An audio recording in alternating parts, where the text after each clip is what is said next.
सहकारिता के क्षेत्र में 3 प्रमुख निर्णय लिए गए और उन 3 निर्णयों के अतिरिक्त 2 अन्य प्रमुख निर्णयों के बारे में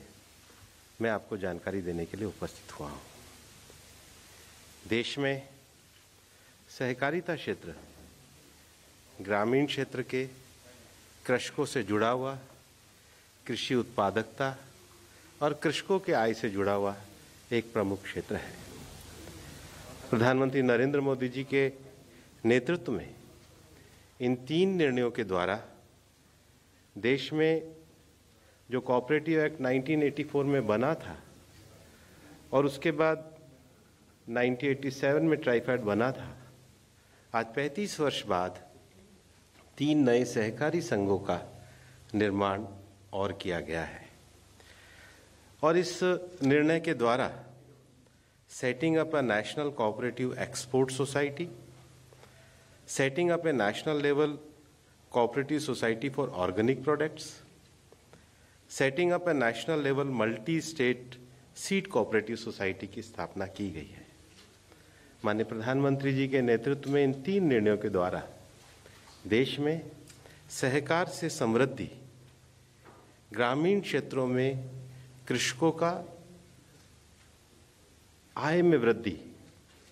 और उसके साथ ही साथ सहकारिता मंत्रालय द्वारा अन्य मंत्रालयों के साथ whole of the government approach लेते हुए देश की ग्रामीण जो कृषि आय है उसको हम किस प्रकार से अंतर्राष्ट्रीय मानकों के अनुरूप करके उसको अंतर्राष्ट्रीय स्तर पर ले जा करके उसके एक्सपोर्ट में हम वृद्धि करें, इसके लिए इस निर्णय के द्वारा सुनिश्चित किया गया है।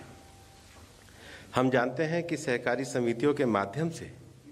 किसानों को बीज उपलब्ध कराने, उनके द्वारा उत्पादित ऑर्गेनिक प्रोडक्ट की मार्केटिंग तथा कृषि उत्पादों के एक्सपोर्ट में सहायता देने के लिए इन तीनों संशोधनों के माध्यम से राष्ट्रीय स्तर पर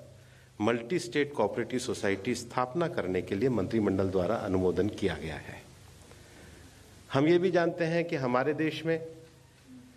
कोऑपरेटिव सोसाइटी का इतना महत्व है कि देश में 8,50,000 रजिस्टर्ड कोऑपरेटिव हैं,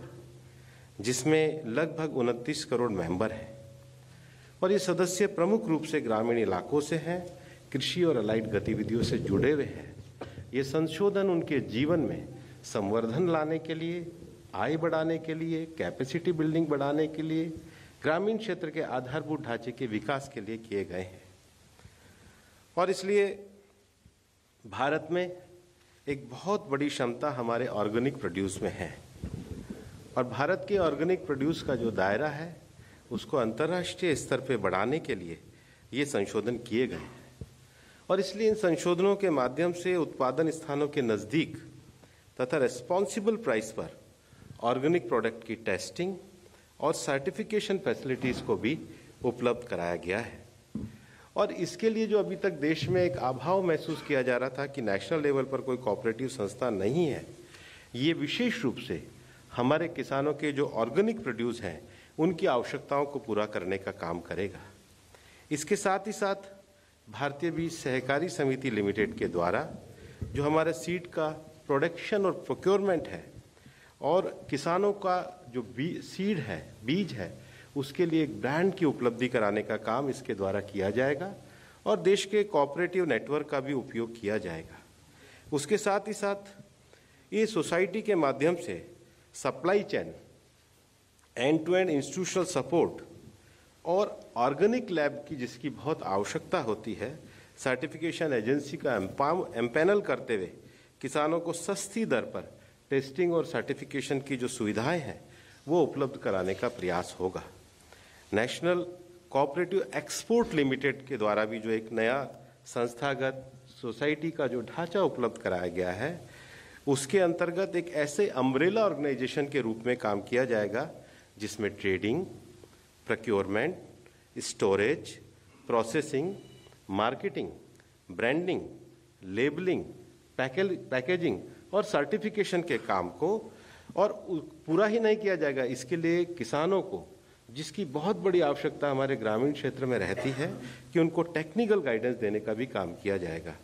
गवर्नमेंट की एक्सपोर्ट जो प्रमोशन स्कीम है उसको कोऑपरेटिव के लिए इम्प्लीमेंट करने का काम किया जाएगा। और इसीलिए मैंने कहा था कि ये whole of the government approach जो है उसको सहकार से समृद्धि से जोड़ने का जो काम है इन संशोधनों के माध्यम से किया गया है। इन 3 बड़े महत्वपूर्ण संशोधनों के साथ साथ मैं और 2 विषयों की जानकारी आपको देना चाहूँगा।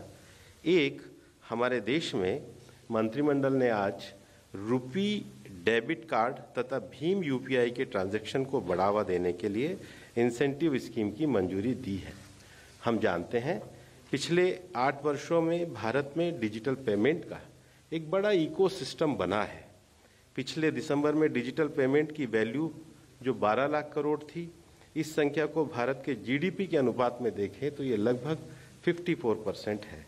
डिजिटल पेमेंट को और आगे बढ़ाने के लिए माननीय प्रधानमंत्री जी ने कैबिनेट में 2600 करोड़ रुपए मंजूर किए हैं। इस इंसेंटिव स्कीम से डिजिटल पेमेंट को एमएसएमई सेक्टर, अनऑर्गेनाइज सेक्टर, किसानों और मजदूरों तक ले जाना संभव होगा। ये पेमेंट बैंकिंग नेटवर्क से किया जाएगा। एक और निर्णय जो मैं आपके सामने बताना चाहता हूँ, मंत्रिमंडल ने उसको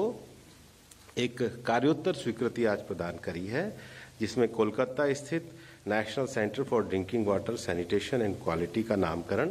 doctor Shyama Prasad Mukherjee national institute of water and sanitation के रूप में एक